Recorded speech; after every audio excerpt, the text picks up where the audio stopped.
Ezt a számot Abonyból küldik a Zsákai Ferinek, a Dapisznak az 50. születésnapjára a kedves családja, a felesége a Lili, a fia a Ferike és a drága lánya a Lilike, és a férje a Miki.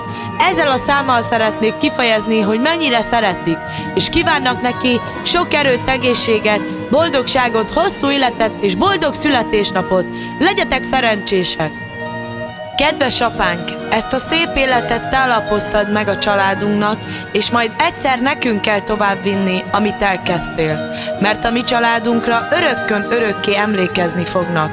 Elmondtad már, apánk, hogy az élet iskolájában az Isten a tanár, és mi megtanultuk már, hogy mit csináljuk a pénzt, és nem a pénz minket. Drága apánk, köszönjük, hogy vagy nekünk, és mi büszkék vagyunk rád. A Jóisten éltessen még téged sokáig köztünk, erőben, egészségben. Te egész életedben vigyáztál mi ránk. Köszönünk neked minden, drága jó apánk.